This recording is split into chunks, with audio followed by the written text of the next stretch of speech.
आज का हमारा टॉपिक है प्रोटफार्म। प्रोटफार्म एक टूल है जो कि एक प्रोटीन की फिजिकल और केमिकल पैरामीटर्स को एनालाइज करता है। ऑब्जेक्टिव्स क्या होते हैं? पाम को प्रोटीन की फिजिकल और केमिकल प्रॉपर्टीज़ को, स्ट्रक्चर्स को और उसके पैरामीटर्स को स्टडी करने के लिए, एनालाइज करने के लिए हम यूज़ करते हैं। प्रोटीन के प्राइमरी स्ट्रक्चर को एनालाइज करते हैं। To introduce a protein analysis software that is available through the ExPASy server. ExPASy server क्या है? सर्वे पोर्टल है एक, में प्रोवाइड करता है 160 database and software tools. Protein क्या है? प्रोटीन क्या है? ये एक फंडामेंटल यूनिट है लिविंग सेल में। इसकी कई सारे फंक्शंस हैं, जैसा कि डीएनए रेप्लिकेशन है, कैटालाइसिस ऑफ मेटाबॉलिक रिएक्शंस हैं, transport of molecules from one location to another. Amino acids किसको बनाते हैं? प्रोटीन को। The building blocks of protein कौन होते हैं? Amino acids. अमाइनो एसिड्स किससे बने होते हैं? अमाइन से और carboxylic acid. There are almost 20 amino acids in human.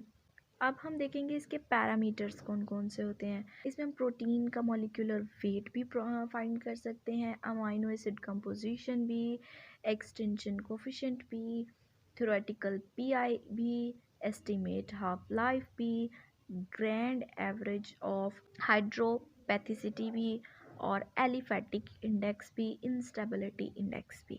Molecular weight of protein हम कैसे मेजर करेंगे?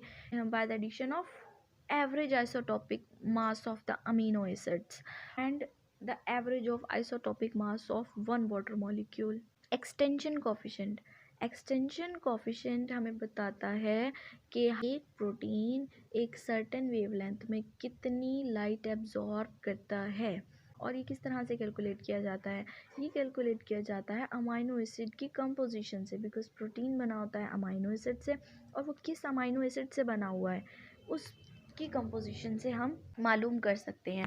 जैसा कि टायरोसिन, ट्रिप्टोफैन एंड सिस्टीन क्या होते हैं? ये एरोमेटिक अमाइनो एसिड जो होते हैं, ये हेल्प करते हैं प्रोटीन सिंथेसिस में। ये लाइट को एब्जॉर्ब करते हैं at certain wavelength. Extinction coefficient of native protein in the water can also be computed. Theoretical pI. Protein की pI is calculated by APK value. अब APK value of the amino acid किस पे depend करती है? Side chains of the amino acids. It has important role in defining the pH dependent character of protein. Half life क्या होती है? Half life एक वो टाइम है जो एक अमाउंट ऑफ प्रोटीन होती है ना, वो जितने टाइम में बनती है, बनने के बाद डिसअपेयर हो जाती है। ग्रैंड एवरेज ऑफ हाइड्रोपैथिसिटी क्या है?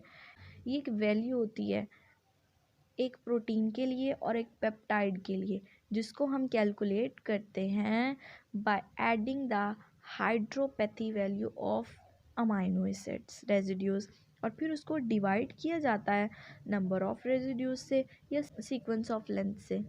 Aliphatic index. Aliphatic index of the protein is describe as the relative volume occupied by the amino acid, जैसा कि alanine, valine, isoleucine and leucine which have an aliphatic side chain in their structure.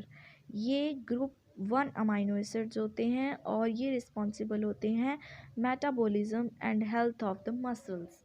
Instability index.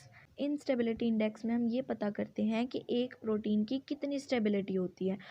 अगर किसी protein की instability index 40 से कम होगी तो वो stable होगी, लेकिन अगर 40 से ज़्यादा होगी तो वो अनस्टेबल होगी। और ये एक्सपेरिमेंट कौन करता है? प्रोटोफॉर्म टूल, जो कि अवेलेबल होता है एक्सपेसी सर्वर में। और एक्सपेसी सर्वर क्या है? It's a survey portal. Thanks for watching. Please like, share and subscribe my channel. Thank you.